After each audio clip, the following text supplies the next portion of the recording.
tentang bahwa kita ini juga sudah punya banyak andalan dalam kehidupan kita ini. Dan kita sebagai orang yang punya kemampuan tentu saja melakukan banyak amal. Namun kemudian amal ini bagaimana agar tidak memposisikan kita menjadi orang yang merasa bahwa kita sudah berbuat baik. Hanya Allah sajalah yang menilai. Begitu, Bu ya. Iya, untuk menghindari kekecewaan ya. Iya, iya, paling tidak begitu.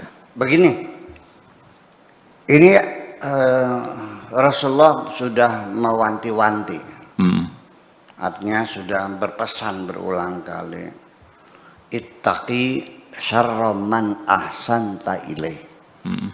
Waspadailah kejahatan orang yang pernah engkau baiki.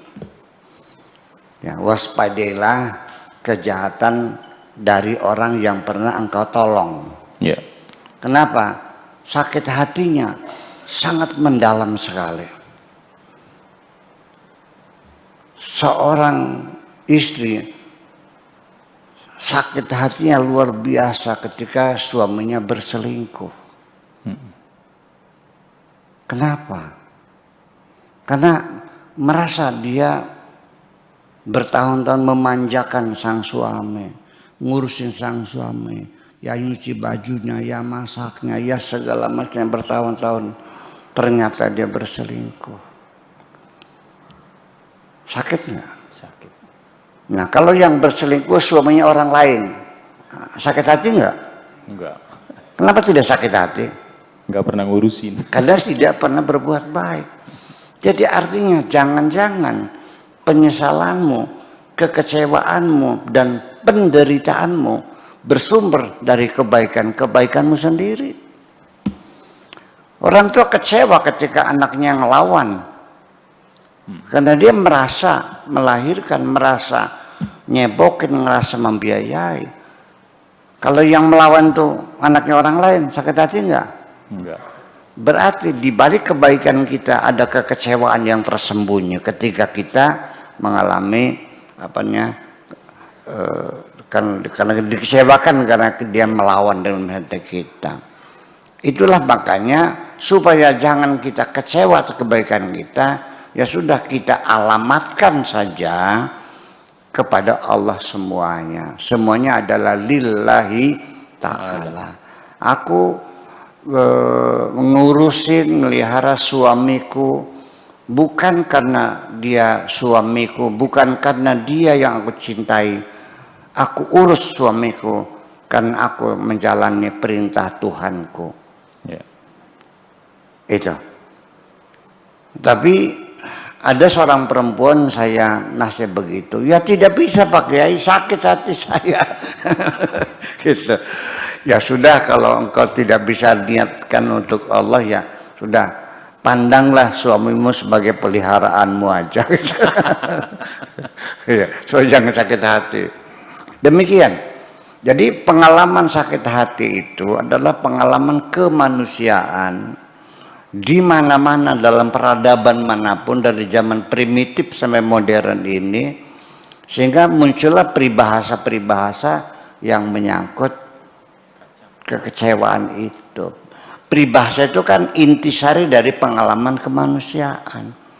Air susu dibalas dengan air bah. Kacang lupa sama kulitnya. Dikasih hati ngorogo ampela.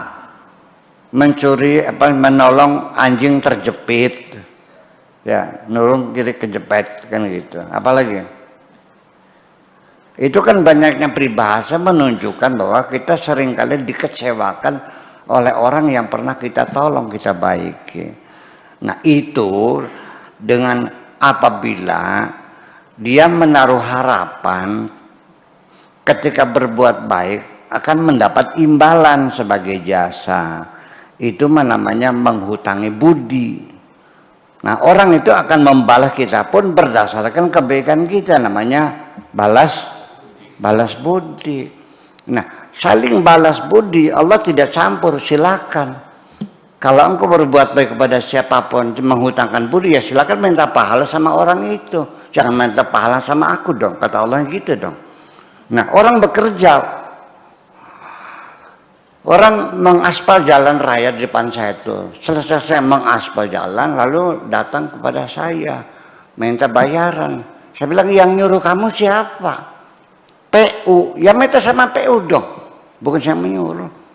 Maka ketika kita mengerjakan sesuatu, kita akan minta upah kepada siapa? Pada yang menyuruh. Kalau yang menyuruh kamu itu adalah ambisimu, kepada siapa yang bayar?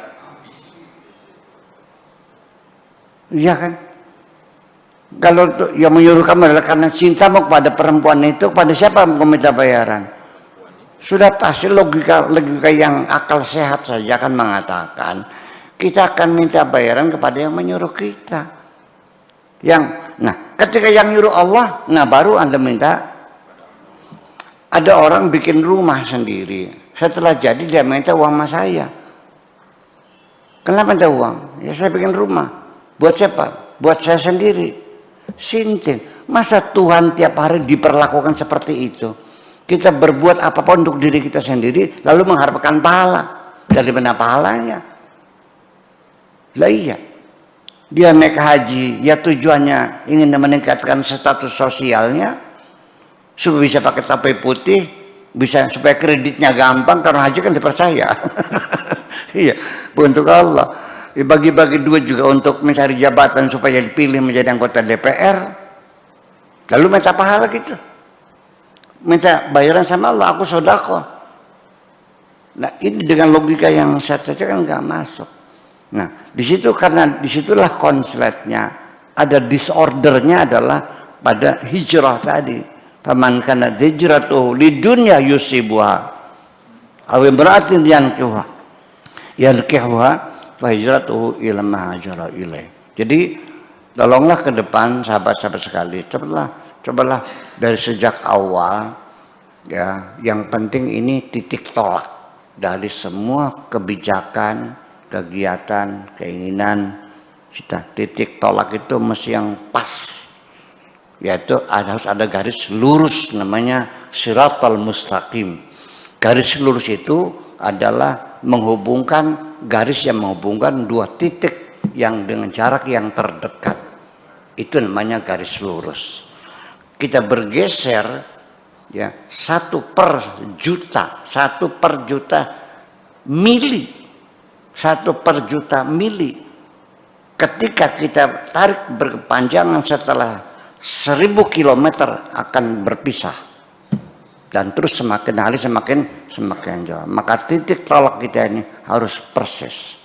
Nah makanya sejak awal kita mendeklarkan bahwa semua yang kita lakukan semuanya adalah Allah. Makanya inna sholati wa nusuki wa mahyaya wa mamati lillahi rabbil alamin. Begitu kira-kira.